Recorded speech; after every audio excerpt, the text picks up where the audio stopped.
Si vous avez un bébé qui se réveille la nuit, vous êtes probablement épuisé par le manque de sommeil. Et vous vous demandez certainement, que se passe-t-il si je le laisse pleurer?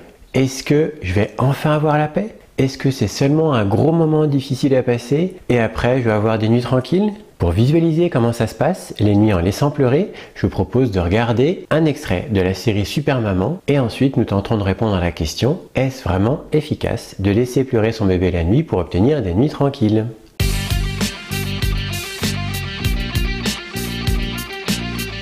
Mum, what's all this? It's controlled crying. It's a sleep training thing. We're going to start leaving her in the cot. We let her cry, we go in at intervals. Hey. Controlled crying. Controlled crying. Very good.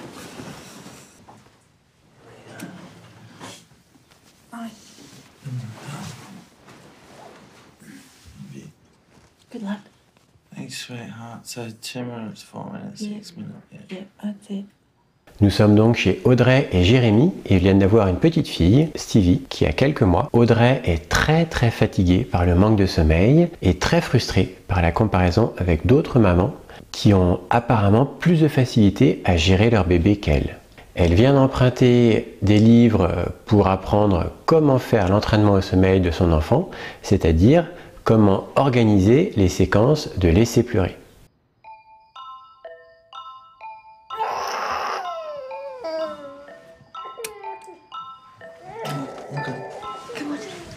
Ils vont donc tester une première méthode. Laisser pleurer leur fille 2 minutes, puis entrer dans la chambre pour la calmer en tapotant gentiment sur sa joue. Et ensuite, si leur bébé pleure à nouveau, ils attendront 4 minutes, et ainsi de suite, 6 minutes, etc. 2 minutes. Good luck.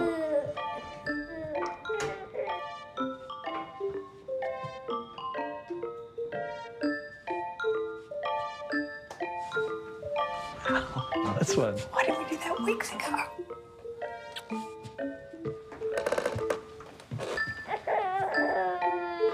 Les approches consistant à laisser pleurer son bébé de plus en plus longtemps sont souvent appelées méthodes Ferber, car c'est le pédiatre américain Richard Ferber qui les a popularisées en 1985. L'idée de la méthode Ferber est que les bébés qui se sont toujours endormis avec leurs parents ont aussi besoin de leurs parents pour se rendormir à chaque micro-réveil. Et donc, les méthodes Ferber visent à désapprendre ce conditionnement et visent donc à priver graduellement les bébés de leurs parents. I'm sorry. How long's it been? I'll start now, sorry. That's been at least 2 minutes. It's not like... Oh, shit. I get... Well, I'm just going in because that is way too long. Well, you're going to waste your turn, aren't you? Le problème, c'est qu'ils ont toutes les peines du monde à calmer leur bébé. Et à chaque fois qu'ils y arrivent, leur bébé repleure quelques instants plus tard. La tension monte et ils s'énervent. What are you doing? Were you sleeping? I've got fucking RSI and you're out here sleeping. Well, you can pat next. Why am I doing all the patting?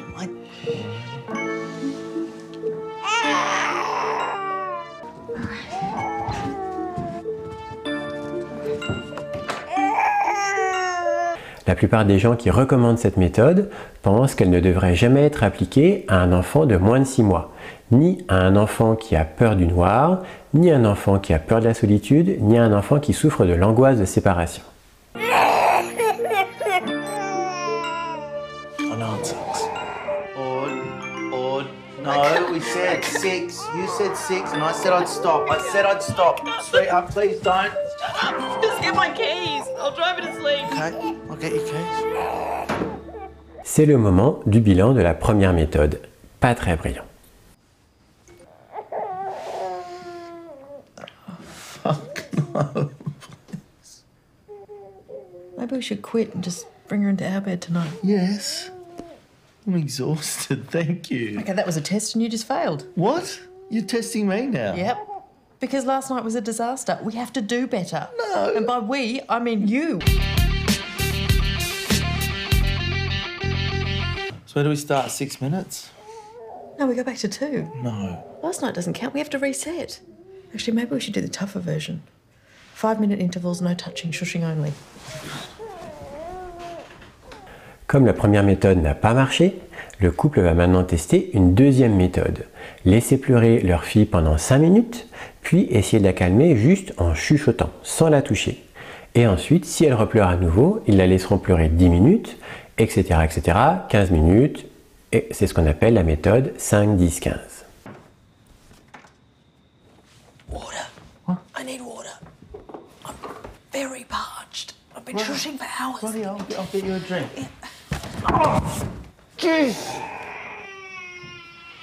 Oh my God, I have been in there for an hour. Cette deuxième méthode n'a pas marché non plus. Ils sont maintenant complètement au bout du rouleau, c'est-à-dire épuisés par le manque de sommeil, mais aussi épuisés par leurs disputes de couple incessantes et aussi naturellement par les pleurs de leur bébé.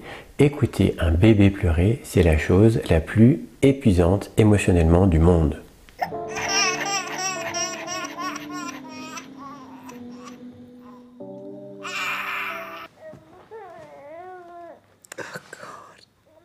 I am useless. I'm like seriously bad at this. I think the crying it out version might still. How can I possibly do that version when I can't do the old version?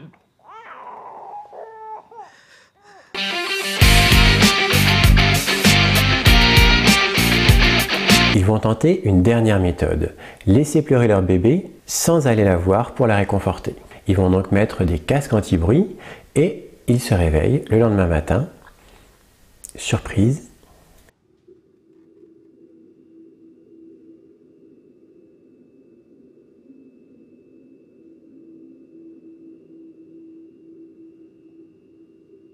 We did it. Oh shit! Oh, sorry. Leur fille pleure toujours. Elle a donc probablement pleuré une bonne partie de la nuit toute seule dans son lit. C'est donc un échec total. Les 3 méthodes de laisser pleurer qui ont été testées n'ont pas du tout marché. Elles n'ont donné aucun résultat. La situation est même pire qu'avant. Le couple est sous tension. Audrey culpabilise énormément du mal qu'elle a fait à son bébé. Elle se sent très mauvaise en tant que mère et elle a honte de ne pas pouvoir gérer son bébé la nuit par rapport aux autres mamans qui ont l'air de mieux gérer la situation qu'elle. Jérémy de son côté a fait gaffe sur gaffe, probablement que son estime de soi est aussi très entamée.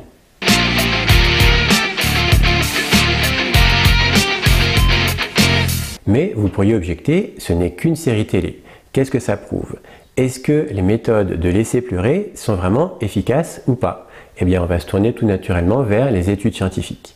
En 1989, les chercheurs Adams et Rickert ont suivi 36 bébés et ont comparé la méthode Ferber d'un côté avec des méthodes de routine positive avant le coucher de l'autre côté. Ce sont typiquement les méthodes qu'on propose sur la chaîne YouTube Sommeil Bébé. Dans cette méthode de routine positive, les parents appliquaient 4 à 7 activités agréables avant le sommeil de leur bébé, puis les accompagnaient dans le sommeil. Et ils ont conclu quelque chose de très surprenant. La méthode Ferber est aussi efficace que ces méthodes de routine positive. C'est-à-dire qu'il y a autant de bébés qui font leur nuit avec une méthode qu'avec l'autre.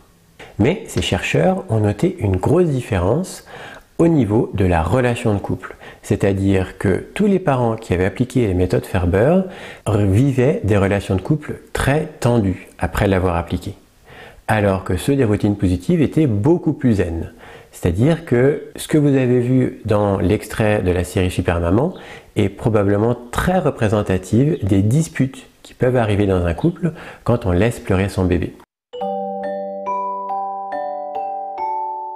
Mais alors, si les méthodes de laisser pleurer sont aussi efficaces pour passer des nuits tranquilles que les méthodes bienveillantes, pourquoi est-ce que je suis complètement contre toutes les méthodes de laisser pleurer, quelle que soit la durée des pleurs?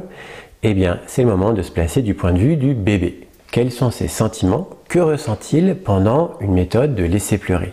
Et surtout, pourquoi est-ce qu'au bout d'un moment, il s'arrête de pleurer, à votre avis? Est-ce que c'est parce que vraiment il a appris à s'endormir tout seul?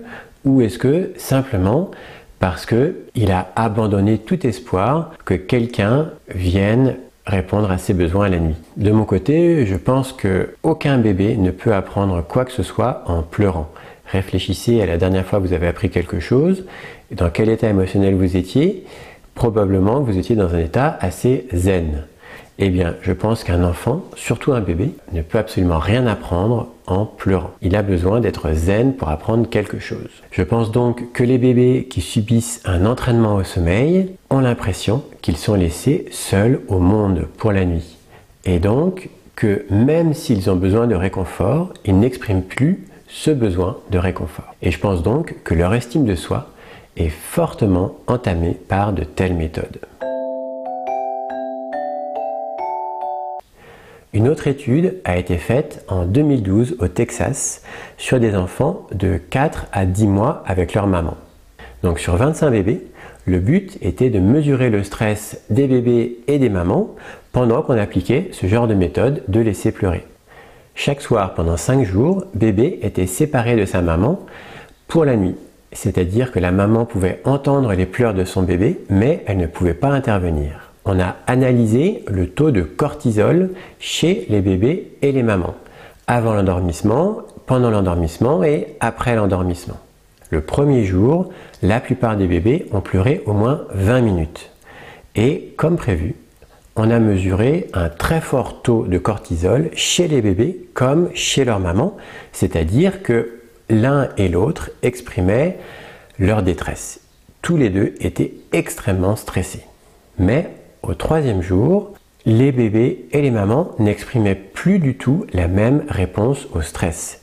C'est-à-dire que la plupart des bébés commençaient à se calmer, à s'endormir très rapidement quand on les mettait au lit, mais leur taux de stress n'avait pas baissé. Alors que les mamans, voyant que leur bébé s'endormait très rapidement, étaient rassurées, pensaient que leur bébé n'exprimait plus aucune détresse et donc le taux de stress des mamans a beaucoup diminué. En d'autres termes, on peut supposer que les bébés, ils avaient complètement abandonné l'idée de manifester leur stress, ils s'étaient résignés. La psychologue Julie Renaud-Millet résume l'impact du laisser pleurer sur les bébés ainsi. Un enfant qu'on a laissé pleurer entre 0 et 1 an est un enfant déconnecté de ses émotions, qui peut développer plus tard des comportements agressifs et être dans l'opposition systématique pour se défendre. Il aura alors besoin d'un long travail de reconstruction pour se reconnecter à ses émotions. Vous voyez le patron caractériel qui manage ses équipes en aboyant? C'est probablement un enfant qu'on aura laissé pleurer. Fin de la citation. Alors maintenant, vous vous demandez certainement comment Audrey et Jérémy de la série Super Maman s'en sont finalement sortis. Eh bien, c'est Audrey qui a décidé d'abandonner les méthodes de laisser pleurer qui ne lui convenaient pas du tout et elle a décidé de lire son livre préféré à son bébé.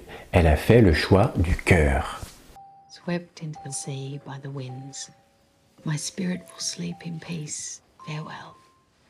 He was soon borne away by the waves and lost in darkness and death. More Frankenstein. She loves it. It's the second time she's fallen asleep to it. Oh God, isn't she perfect? Yeah, she is. Pour ne rater aucune de mes prochaines vidéos, abonnez-vous tout de suite à la chaîne Sommeil Bébé. Ces vidéos sont garanties sans laisser pleurer. Et si vous souhaitez diminuer les réveils de votre bébé la nuit, alors je vous conseille de télécharger tout de suite mon guide gratuit des 6 méthodes bienveillantes pour faire dormir votre enfant. Il est disponible dans la description, il y a un lien. Vous aurez juste à fournir votre email et vous recevrez immédiatement ce guide gratuit dans votre boîte mail. À bientôt et prenez soin de vous.